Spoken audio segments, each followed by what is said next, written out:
Good morning to everyone. Today we are going to learn the lesson Mera Bachpan, written by Dr. APJ Abdul Kalam. मेरा जन्म मद्रास राज्य अब तमिलनाडु के रामेश्वरम कस्बे में एक ಮಧ್ಯವರ್ಗೀಯ ಪರಿವಾರ में हुआ था.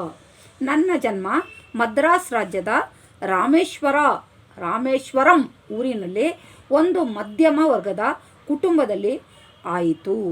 ಮದ್ರಾಸ್ ಇಂದು ನಾವು ತಮಿಳುನಾಡು ಎಂದು ಕರೆಯುತ್ತೇವೆ.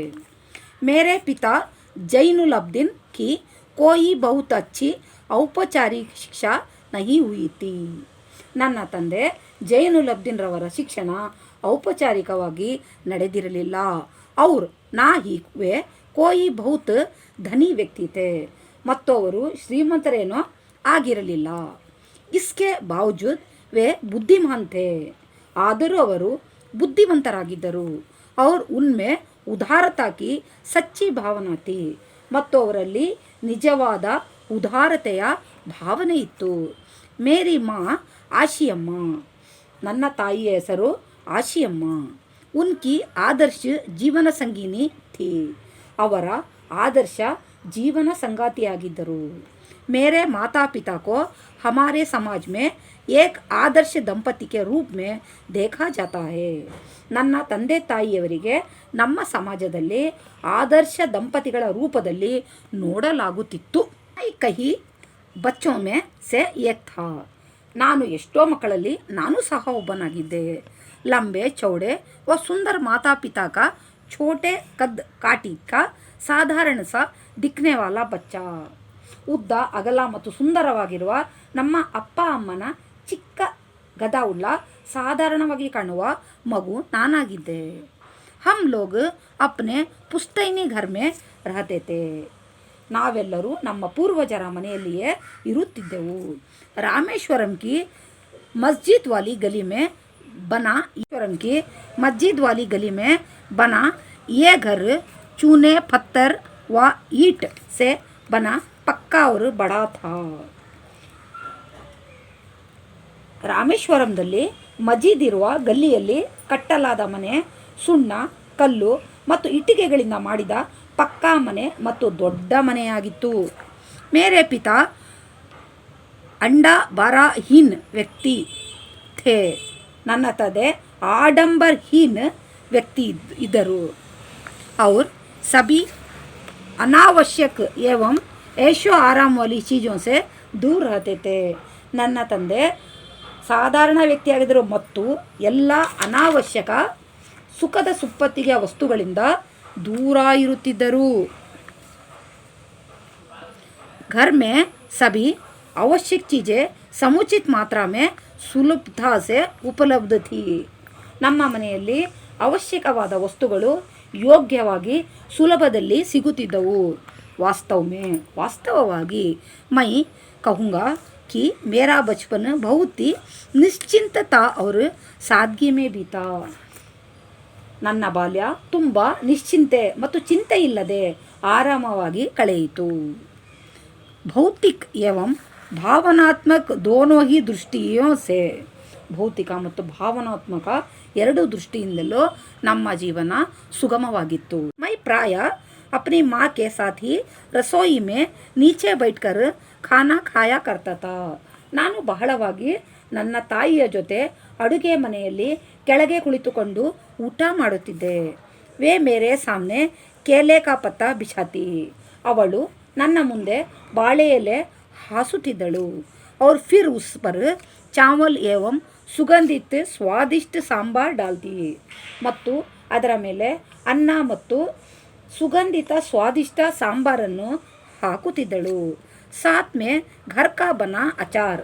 ಜೊತೆಗೆ ಮನೆಯಲ್ಲಿ ತಯಾರಿಸಿದ ಉಪ್ಪಿನಕಾಯಿ और ನಾರಿಯಲ್ ಕಿ ತಾಜಿ ಚಟ್ನಿ ಭಿ ಹೋತಿ ಥಿ. ಆಗ ತಾನೇ ಮಾಡಿದ ಹೊಸದಾದ ತೆಂಗಿನಕಾಯಿಯ ಚಟ್ನಿಯೂ ಇರುತ್ತಿತ್ತು. ಶಿವ ಮಂದಿರ ಜಿಸ್ಕೆ ಕಾರಣ ರಾಮೇಶ್ವರಂ ಪ್ರಸಿದ್ಧ ತೀರ್ಥಸ್ಥಳ ಹೇ. ಪ್ರತಿಷ್ಠಿತ ಶಿವ ಮಂದಿರದಿಂದ ರಾಮೇಶ್ವರಂ ಪ್ರಸಿದ್ಧ ತೀರ್ಥಸ್ಥಳವಾಗಿದೆ. का हमारे घर से 10 मिनट का पैदल रास्ता था. ಅದು ಮಂದಿರವು ನಮ್ಮ ಮನೆಯಿಂದ 10 ನಿಮಿಷದ ಕಾಲ್ನಡಿಗೆಯ ದಾರಿಯಾಗಿತ್ತು. ಜಿಸ್ ಇಲಾಖೆ ಮೇ ಹಮ್ ರಹತೆ ಥೆ, ನಾವು ಇರುವಂತಹ ಇಲಾಖೆ ಅಥವಾ ಸ್ಥಳದಲ್ಲಿ ಮುಸ್ಲಿಂ ಬಹುತೆ, ಮುಸ್ಲಿಂ ಕುಟುಂಬ ಹೆಚ್ಚು ಇತ್ತು. ಲೇಕಿನ್ ಕುಚ್ ಹಿಂದೂ ಪರಿವಾರ ಭೀ ಥೆ, ಆದರೆ ಕೆಲವು ಹಿಂದೂ ಪರಿವಾರಗಳು ಇದ್ದವು. ಅಪ್ನೆ ಮುಸಲ್ಮಾನ್ ಪಡೋಸಿಯೋಂ ಕೆ ಸಾಥ್ ಮಿಲ್ ಜುಲ್ ಕರ್ ರಹತೆ ಥೆ, ಅವರು ಮುಸ್ಲಿಂ ಬಾಂಧವರೊಂದಿಗೆ ಒಂದಾಗಿ ಅಂದರೆ ಒಗ್ಗಟ್ಟಿನಿಂದ ಇರುತ್ತಿದ್ದರು. ಹಮಾರೆ ಇಲಾಖೆ ಮೇ ಏಕ್ ಬಹುತ್ ಹಿ ಪುರಾನಿ ಮಸ್ಜಿದ್ ಥಿ, ನಮ್ಮ ಇಲಾಖೆಯಲ್ಲಿ ಒಂದು ತುಂಬ ಹಳೆಯದಾದ ಮಸೀದಿ ಇತ್ತು. ಜहाँ शाम को नमाज के लिए मेरे पिताजी मुझे अपने साथ ले जाते थे, ಪ್ರತಿನಿತ್ಯ ಸಂಜೆ ಬಳಿಕ ನಮಾಜ್ ಮಾಡಲು ನನ್ನ ತಂದೆ ಜೊತೆಯಲ್ಲಿ ಕರೆದುಕೊಂಡು ಹೋಗುತ್ತಿದ್ದರು. रामेश्वरम मंदिर के सबसे बड़े पुजारी पक्षी लक्ष्मण शास्त्री मेरे पिताजी के अभिन्न मित्र थे. ರಾಮೇಶ್ವರಂ ಮಂದಿರದ ಎಲ್ಲರಿಗಿಂತ ಹಿರಿಯ ಪೂಜಾರಿ ಪಕ್ಷಿ ಲಕ್ಷ್ಮಣ ಶಾಸ್ತ್ರಿ ನನ್ನ ತಂದೆಯ ಹತ್ತಿರದ ಮಿತ್ರರಾಗಿದ್ದರು. ಆಧ್ಯಾತ್ಮಿಕ ಮಾಮಲೋ ಪರ್ ಚರ್ಚಾಯೇ ಕರ್ತೆ ರಹತೆ ಥೆ, ಆಧ್ಯಾತ್ಮಿಕದ ಬಗ್ಗೆ ಚರ್ಚೆ ಮಾಡುತ್ತಿದ್ದರು. जब मैं प्रश्न पूछने लायक बड़ा हुआ तो मैंने पिताजी से नमाज की प्रासंगिकता के बारे में पूछा, ನಾನು ಪ್ರಶ್ನೆ ಮಾಡುವಷ್ಟು ಯೋಗ್ಯನಾಗಿ ದೊಡ್ಡವನಾದ ಮೇಲೆ ನಾನು ನನ್ನ ತಂದೆಗೆ ನಮಾಜ್ ಮಾಡುವ ಪ್ರಸಂಗದ ಬಗ್ಗೆ ಕೇಳಿದೆ. ವೇ ಕಹತೆ, ಅವರು ಹೇಳುತ್ತಿದ್ದರು, ಜಬ್ ತುಮ್ ನಮಾಜ್ ಪಡ್ತೆ ಹೋ तो तुम अपने शरीर से इतर ब्रह्मांड का एक हिस्सा बन जाते हो, ನೀನು ನಮಾಜ್ ಮಾಡುವಾಗ ನೀನು ನಿನ್ನ ಶರೀರದಿಂದ ಇತರ ಬ್ರಹ್ಮಾಂಡದ ಒಂದು ಭಾಗವಾಗಿ ಮಾರ್ಪಾಡು ಹೊಂದುವುದಲ್ಲದೆ ಜಿಸ್ಮೆ ದೌಲತ್, ಅದರಲ್ಲಿ ಶ್ರೀಮಂತಿಕೆ, ಆಯಸ್ಸು, ಜಾತಿ ಧರ್ಮ ಪಂಥ ಕಾ ಕೋಯಿ ಭೇದ ಭಾವ ನಹೀ ಹೋತಾ, ಧರ್ಮ ಪಂಥಗಳ ಯಾವುದೇ ಭೇದ ಭಾವ ಇರುವುದಿಲ್ಲ. ಅದೇ ನನಗೆ ನೆನಪಿದೆ, ಪಿತಾಜಿ ಕಿ ದಿನಚರ್ಯ ಪೌ ಫಟ್ನೆ ಕೆ ಪಹಲೆ ಹಿ ಸುಬಹ 4 ಬಜೆ ನಮಾಜ್ ಪढ़ने के साथ ಶುರು हो जाती थी, ನನ್ನ ತಂದೆಯ ದಿನಚರ್ಯ ಸೂರ್ಯೋದಯಕ್ಕಿಂತ ಮುಂಚೆ 4 ಗಂಟೆಯ ನಮಾಜಿನ ಮೂಲಕ ಪ್ರಾರಂಭವಾಗುತ್ತಿತ್ತು. ಅಂದರೆ ಅವರು ಬೆಳಗಿನ ಜಾವ 4 ಗಂಟೆಗೆ ಏಳುತ್ತಿದ್ದರು. ನಮಾಜ್ ಕೆ ಬಾದ್ ವೇ ಹಮಾರೆ ನಾರಿಯಲ್ ಕೆ ಬಾಗ್ ಜಾಯಾ ಕರ್ತೆ ಥೆ, ನಮಾಜ್ ಆದ ಬಳಿಕ ಅವರು ನಮ್ಮ ತೆಂಗಿನ ತೋಟಕ್ಕೆ ಹೋಗುತ್ತಿದ್ದರು. ಬಾಗ್ ಘರ್ ಸೆ ಕರೀಬ್ 4 ಮೀಲ್ ದೂರ ಥಾ, ತೋಟ ಮನೆಯಿಂದ 4 ಮೈಲು ದೂರದಲ್ಲಿತ್ತು. ಕರೀಬ್ ದರ್ಜನ್ ಭರ್ ನಾರಿಯಲ್ ಖಂದೆ ಪರ್ ಲಿಯೆ ಪಿತಾಜಿ ಘರ್ ಲೌಟ್ತೆ, ಸುಮಾರು ಡಜನ್ ಗಟ್ಟಲೆ ಕಾಯಿಗಳನ್ನು ತನ್ನ ಭುಜದ ಮೇಲೆ ಹಾಕಿಕೊಂಡು ಮನೆಗೆ ಮರಳುತ್ತಿದ್ದರು. ಔರ್ ಉಸ್ಕೆ ಬಾದ್ ಹಿ ಉನ್ಕಾ ನಾಶ್ತಾ ಹೋತಾ, ತದನಂತರ ಅವರು ಉಪಹಾರ ಸೇವಿಸುತ್ತಿದ್ದರು. मैंने अपनी विज्ञान एवं प्रौद्योगिकी की सारी जिंदगी में पिताजी की बातों का अनुसरण करने की कोशिश की है, ನಾನು ನನ್ನ ವಿಜ್ಞಾನ ಮತ್ತು ಪ್ರಯೋಗದ ಪೂರ್ಣ ಜೀವನದಲ್ಲಿ ನನ್ನ ತಂದೆಯ ಮಾತುಗಳನ್ನು ಅನುಸರಣೆ ಮಾಡುವ ಪ್ರಯತ್ನ ಮಾಡಿದ್ದೇನೆ. मैंने उन बुनियादी सत्यों को समझने का भरसक प्रयास किया है, ನಾನು ನನ್ನ ತಂದೆಯ ಮಾತುಗಳನ್ನು ಅನುಸರಣೆ ಮಾಡುವ ಪ್ರಯತ್ನ ಮಾಡಿದ್ದೇನೆ. ಐಸಿ ಕೋಯಿ ದೈವಿ ಶಕ್ತಿ ಜರೂರ್ ಹೈ, ಇದೇ ರೀತಿ ಯಾವುದೇ ಒಂದು ದೈವಶಕ್ತಿ ಖಂಡಿತವಾಗಿಯೂ ಇದೆ. ಜೋ ಹಮೆ ಅದು ನಮ್ಮನ್ನು ಭ್ರಮೆ, ದುಃಖ, ವಿಷಾದ ಔರ್ ಅಸಫಲತಾ ಸೆ ಚುಟ್ಕಾರ ದಿಲಾತಿ ಹೈ, ಮತ್ತು ಅಪಜಯ ಅಥವಾ ಸೋಲಿನಿಂದ ಬಿಡುಗಡೆಗೊಳಿಸುತ್ತದೆ. ತಥಾ ಸಹಿ ರಾಸ್ತಾ ದಿಖಾತಿ ಹೈ, ಹಾಗೂ ಸರಿಯಾದ ದಾರಿ ತೋರಿಸುತ್ತದೆ. ಜಬ್ ಪಿತಾಜಿ ನೆ ಲಕಡಿ ಕಿ ನೌಕಾಯೆ ಬನಾನೆ ಕಾ ಕಾಮ್ ಶುರು ಕಿಯಾ, ಯಾವಾಗ ನನ್ನ ತಂದೆ ಮರದ ನೌಕೆ ತಯಾರಿಸಲು ಪ್ರಾರಂಭಿಸಿದರೋ ಆ ಸಮಯದಲ್ಲಿ ಮೈ 4 ಸಾಲ್ ಕಾ ಥಾ, ನಾನು 6 ವರ್ಷದವನಾಗಿದ್ದೆ. ಯೇ ನೌಕಾಯೆ तीर्थयात्रियों को रामेश्वरम से धनुषकोडी तक ले जाने का काम आती थी, ಈ ನೌಕೆಗಳು ತೀರ್ಥಯಾತ್ರಿಗಳಿಗೆ ರಾಮೇಶ್ವರಂನಿಂದ ಧನುಷ್ಕೋಟಿವರೆಗೆ ಕರೆದುಕೊಂಡು ಬರುವ ಮತ್ತು ಹೋಗುವ ಕೆಲಸ ಮಾಡುತ್ತಿತ್ತು. ಏಕ್ ಸ್ಥಾನೀಯ ठेकेदार अहमद जलालुद्दीन के साथ पिताजी समुद्र तट के पास नौकाएं बनाने लगे, ಒಬ್ಬ ಸ್ಥಳೀಯ ಗುತ್ತೇದಾರ ಅಹಮ್ಮದ್ ಜಲಾಲುದ್ದೀನ್ ಜೊತೆಗೂಡಿ ಸಮುದ್ರ ತಟದ ಹತ್ತಿರ ನೌಕೆಯನ್ನು ತಯಾರಿಸಲು ಪ್ರಾರಂಭಿಸಿದರು.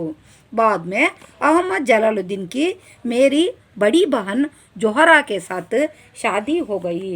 ನಂತರ ಅಹಮದ್ ಜಲಾಲುದ್ದೀನ್ ಮದುವೆ ನನ್ನ ಅಕ್ಕಳಾದ ಜೊಹರಾ ಜೊತೆ ವಿವಾಹವಾಯಿತು. ನೌಕಾओं को आकर लेते हुए मैं गौर से देखता था. ನೌಕೆಗಳನ್ನು ಬಂದು ತೆಗೆದುಕೊಳ್ಳುವಾಗ ನಾನು ಗಮನವಿಟ್ಟು ನೋಡುತ್ತಿದ್ದೆ.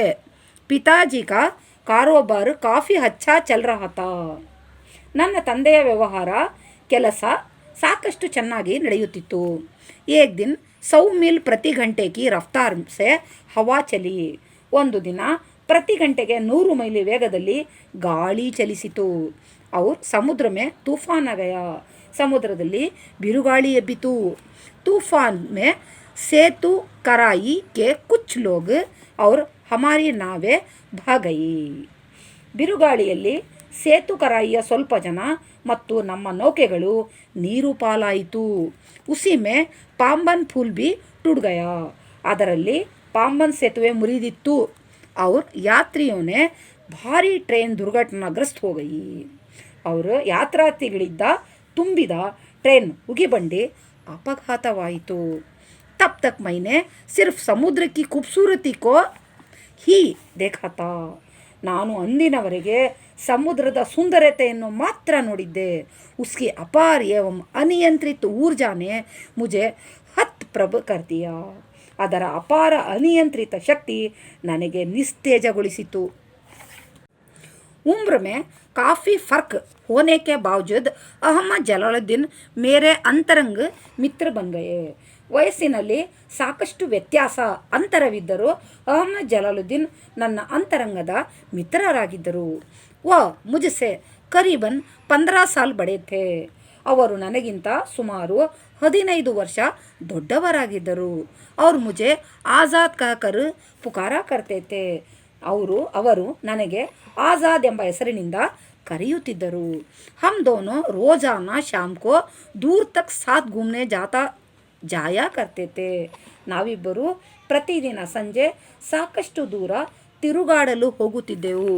ಹಮ್ ಮಸ್ಜಿದ್ ವಾಲಿ ಗಲಿ ಸೆ ನಿಕಲ್ತೆ ಅವರು ಸಮುದ್ರಕ್ಕೆ ರೇತಿಲೇ ತಟ್ ಪರ್ ಚಲ್ ಪಡ್ತೆ. ನಾವು ಮಸೀದಿಯ ಗಲ್ಲಿಯಿಂದ ಹೊರಟು ಸಮುದ್ರದ ಮರಳಿನ ತಟದ ಹತ್ತಿರ ನಡೆಯುತ್ತಿದ್ದೆವು. ಮೈ और ಜಲಾಲುದ್ದೀನ್ ಪ್ರಾಯ ಆಧ್ಯಾತ್ಮಿಕ ವಿಷಯೋं पर ಬಾತೆ ಕರ್ತೆ. ನಾನು ಮತ್ತು ಜಲಾಲುದ್ದೀನ್ ಆಧ್ಯಾತ್ಮಿಕ ವಿಷಯದ ಬಗ್ಗೆ ಮಾತನಾಡುತ್ತಿದ್ದೆ. ಪ್ರಸಂಗವಶ मुझे यहाँ ये भी उल्लेख कर देना चाहिए कि पूरे इलाके में सिर्फ ಜಲಾಲುದ್ದೀನ್ ही थे. ಸಾಂದರ್ಭಿಕವಾಗಿ ನಾನು ಇಲ್ಲಿ ಹೇಳುವುದೇನೆಂದರೆ ಪೂರ್ತಿ ಇಲಾಖೆಯಲ್ಲಿ ಜಲಾಲುದ್ದೀನ್ ಒಬ್ಬರೇ ಇದ್ದರು. ಅಂಗ್ರೇಜಿ ಮೇ ಲಿಖ್ ಸಕ್ತೆ ಥೆ. ಅವರು ಇಂಗ್ಲೀಷ್ನಲ್ಲಿ ಬರೆಯುತ್ತಿದ್ದರು. ಮೇರೆ ಪರಿಚಿತೋं में जलालुद्दीन के बराबर शिक्षा का स्तर किसी का भी नहीं था. ನನ್ನ ಪರಿಚಿತರಲ್ಲಿ ಜಲಾಲುದ್ದೀನ್ ಸರಿಸಮನಾಗಿ ಶಿಕ್ಷಣದ ಮಟ್ಟ ಹೊಂದಿರುವವರು ಯಾರೂ ಇರಲಿಲ್ಲ. और ना ही किसी को उनके बराबर बाहरी दुनिया के बारे में पता था. ಮತ್ತು ಹೊರಗಿನ ಪ್ರಪಂಚದ ಅರಿವು ಯಾರೊಬ್ಬರಿಗೂ ಇರಲಿಲ್ಲ. ಜಲಾಲುದ್ದೀನ್ ಮುಜೆ ಹಮೇಶಾ ಶಿಕ್ಷಿತ್ ವ್ಯಕ್ತಿಯೂ. ಜಲಾಲುದ್ದೀನರು ನನಗೆ ಯಾವಾಗಲೂ ಶಿಕ್ಷಣ ಪಡೆದ ವ್ಯಕ್ತಿಗಳ ವೈಜ್ಞಾನಿಕ ಖೋಜೋ, ವಿಜ್ಞಾನದಲ್ಲಿ ಹೊಸ ಸಂಶೋಧನೆ, ಸಮಕಾಲೀನ ಸಾಹಿತ್ಯ और ಚಿಕಿತ್ಸಾ ವಿಧಾನ, ಚಿಕಿತ್ಸೆಯ ವಿಜ್ಞಾನದ ಉಪಲಬ್ಧಿಯ ಪ್ರಾಪ್ತಿಯ ಬಾರೆ ಮೇ ಬತಾತೆ ರಹತೆ ಥೆ. ಅರಿವಿನ ಬಗ್ಗೆ ಅವರು ಹೇಳಿಕೊಡುತ್ತಿದ್ದರು. ವಹಿ ಥೆ ಜಿನ್ಹೋನೆ ಮುಜೆ ಸೀಮಿತ್ ದಾಯರೆ ಸೆ ಬಾಹರ್ ನಿಕಾಲ್ಕರ್ ನಯಿ ದುನಿಯಾ ಕಾ ಬೋಧ್ ಕರಾಯಾ. ಅವರೊಬ್ಬರೇ ಸೀಮಿತ ಪರಿಧಿಯಿಂದ ನನ್ನನ್ನು ಹೊರಗೆ ತಂದು ಹೊಸ ಪ್ರಪಂಚದ ಅರಿವು ಮೂಡಿಸಿದರು. ಮೇರೆ ಬಾಲ್ಯಕಾಲ ಮೇ ಪುಸ್ತಕೆ ಏಕ್ ದುರ್ಲಭ ವಸ್ತು ಕಿ ತರಹ ಹುವಾ ಕರ್ತಿ ಥಿ. ನನ್ನ ಬಾಲ್ಯಕಾಲದಲ್ಲಿ ಪುಸ್ತಕಗಳು ಕಡಿಮೆ ಪ್ರಮಾಣದಲ್ಲಿ ದುರ್ಲಭವಾಗಿ ಸಿಗುತ್ತಿದ್ದವು. ಹಮಾರೆ ಯಾ ಸ್ಥಾನೀಯ ಸ್ತರ ಪರ್ ಏಕ್ ಪೂರ್ವ ಕ್ರಾಂತಿಕಾರಿ ಯಾ ಕಹಿಯೇ. ನಮ್ಮಲ್ಲಿ ಸ್ಥಾನೀಯ ಮಟ್ಟದಲ್ಲಿ ಪೂರ್ವ ಕ್ರಾಂತಿಕಾರಿ ಉಗ್ರ ರಾಷ್ಟ್ರವಾದಿ STR ಮಾನಿಕಂ ಕಾ ನಿಜಿ ಪುಸ್ತಕಾಲಯ ಥಾ ಅಥವಾ ಉಗ್ರ ರಾಷ್ಟ್ರವಾದಿ STR ಮಾನಿಕಂರವರ ಗ್ರಂಥಾಲಯ ಅಥವಾ पुस्तकालयवित्तु। उन्होंने मुझे हमेशा पढ़ने के लिए उत्साहित किया। ಅವರು ನನಗೆ ಸದಾಕಾಲ ಓದಲು ಹುರಿದುಂಬಿಸುತ್ತಿದ್ದರು। मैं अक्सर उनके घर से पढ़ने के लिए किताबें ले आया करता था। ನಾನು ಅನುದಿನವೂ ಅವರ ಮನೆಯಿಂದ ಪುಸ್ತಕಗಳನ್ನು ತರುತ್ತಿದ್ದೆ। दूसरे जिस व्यक्ति का मेरे बाल जीवन पर गहरा असर पड़ा, ಎರಡನೇ ವ್ಯಕ್ತಿ ನನ್ನ ಬಾಲ್ಯ ಜೀವನದಲ್ಲಿ ಛಾಪು ಮೂಡಿಸಿದವರು ವ ಮೇರೆ ಚಚೇರೆ ಬಾಯಿ ಶಂಸುದ್ದೀನ್ ಥೆ, ಅವರು ನನ್ನ ದೂರದ ಅಣ್ಣ, ಅಂದರೆ ಆತ ಸ್ವಂತ ಅಣ್ಣನಾಗಿರಲಿಲ್ಲ, ದೊಡ್ಡಪ್ಪ ಚಿಕ್ಕಪ್ಪನ ಮಗನಾಗಿದ್ದ ಶಂಸುದ್ದೀನ್ ಆಗಿದ್ದರು। ವ ರಾಮೇಶ್ವರಮ್ಮೆ ಅಖಬಾರೋಂಕೆ ಏಕಮಾತ್ರ ವಿತರಕ್ ಥೆ, ಅವರು ರಾಮೇಶ್ವರಂನಲ್ಲಿ ಪತ್ರಿಕೆಗಳ ಒಬ್ಬರೇ ಒಬ್ಬರು ವಿತರಕರಾಗಿದ್ದರು। अखबार रामेश्वरम स्टेशन पर सुबह ही ट्रेन से पहुँचते थे। ರಾಮೇಶ್ವರಂ ಪತ್ರಿಕೆಗಳು, ಸಮಾಚಾರ ಪತ್ರಿಕೆಗಳು ರಾಮೇಶ್ವರಂ ಸ್ಟೇಷನ್ನಿಂದ ಬೆಳಗಿನ ಜಾವ ನಮ್ಮಲ್ಲಿಗೆ ಬಂದು ಸೇರುತ್ತಿದ್ದವು। ಜೋ ಪಾಂಬನ್ ಸೆ ಆತಿಥಿ, ಅದು ಪಾಂಬನ್ ಊರಿನಿಂದ ಬರುತ್ತಿದ್ದವು। ಇಸ್ ಅಖಬಾರ್ ಏಜೆನ್ಸಿ ಕೋ ಅಕೇಲೆ ಶಂಸುದ್ದೀನ್ ಹಿ ಚಲಾತೆ ಥೆ, ಈ ಸಮಾಚಾರ ಪತ್ರಿಕೆಯ ಪೂರ್ತಿ ಏಜೆನ್ಸಿಯ ಹಕ್ಕನ್ನು ಶಂಸುದ್ದೀನ್ ಅವರೇ ನಡೆಸುತ್ತಿದ್ದರು। ರಾಮೇಶ್ವರಮ್ಮೆ ಅಖಬಾರೋಂಕಿ ಜುಮ್ಲಾ 1000 ಪ್ರತಿಯಾं ಬಿಕ್ತಿ ಥಿ, ರಾಮೇಶ್ವರಂನಲ್ಲಿ ಪ್ರತಿದಿನ ಸಮಾಚಾರ ಪತ್ರಿಕೆಗಳು 1000 ಮಾರಾಟವಾಗುತ್ತಿದ್ದವು। ಬಚ್ಪನ್ ಮೇ ಮೇರೆ 3 ಪಕ್ಕೆ ದೋಸ್ತ್ ಥೆ, ಬಾಲ್ಯದಲ್ಲಿ ನನಗೆ 3 ಹತ್ತಿರದ ಗೆಳೆಯರಿದ್ದರು। ರಾಮಾನಂದ್ ಶಾಸ್ತ್ರಿ, ಅರವಿಂದನ್ ಔರ್ ಶಿವಪ್ರಕಾಶ್, ಅವರು ಯಾರೆಂದರೆ ರಾಮಾನಂದ್ ಶಾಸ್ತ್ರಿ, ಅರವಿಂದನ್ ಮತ್ತು ಶಿವಪ್ರಕಾಶ್ರಾಗಿದ್ದರು। ಯೇ ತೀನೋ ಹಿ ಬ್ರಾಹ್ಮಣ್ ಪರಿವಾರೋಂ ಸೆ ಥೆ, ಇವರು ಮೂವರು ಬ್ರಾಹ್ಮಣ ಪರಿವಾರದವರಾಗಿದ್ದರು। ರಾಮಾನಂದ್ ಶಾಸ್ತ್ರಿ ತೋ ರಾಮೇಶ್ವರಂ ಮಂದಿರ್ ಕೆ ಸಬ್ಸೆ ಬಡೆ ಪೂಜಾರಿ ಪಕ್ಷಿ ಲಕ್ಷ್ಮಣ್ ಶಾಸ್ತ್ರಿ ಕಾ ಬೇಟಾ ಥಾ, ರಾಮಾನಂದ್ ಶಾಸ್ತ್ರಿ ರಾಮೇಶ್ವರಂ ಮಂದಿರದ ಎಲ್ಲರಿಗಿಂತ ದೊಡ್ಡವರಾದ ಹಿರಿಯರಾದ ಪಕ್ಷಿ ಲಕ್ಷ್ಮಣ್ ಶಾಸ್ತ್ರಿಯವರ ಮಗನಾಗಿದ್ದ। ಅಲಗ್ ಅಲಗ್ ಧರ್ಮ, ಬೇರೆ ಬೇರೆ ಧರ್ಮ, ಪಾಲನ್ ಪೋಷಣ್, ಪಾಲನೆ ಪೋಷಣೆ, ಪಢಾಯಿ ಲಿಖಾಯಿ, ಓದುವುದು ಬರೆಯುವುದು, ಕೋ ಲೇಕರ್ ಹಮ್ಮೆ से किसी भी बच्चे ने कभी भी आपस में कोई भेदभाव महसूस नहीं किया, ನಾವು ಮಕ್ಕಳಲ್ಲಿ ಯಾವುದೇ ಭೇದ ಭಾವ ನಮ್ಮೊಳಗೆ ಕಾಣಿಸುತ್ತಿರಲಿಲ್ಲ, ಅದರ ಅರಿವು ನಮಗಾಗಲಿಲ್ಲ। ಮುಂದಿನ ವಿಡಿಯೋಗಳಿಗಾಗಿ ನನ್ನ ಚಾನಲನ್ನು ಸಬ್ಸ್ಕ್ರೈಬ್ ಮಾಡಿ, ಶೇರ್ ಮಾಡಿ, ಬೆಲ್ ಐಕಾನ್ ಒತ್ತಿ ಲೈಕ್ ಮಾಡಿ।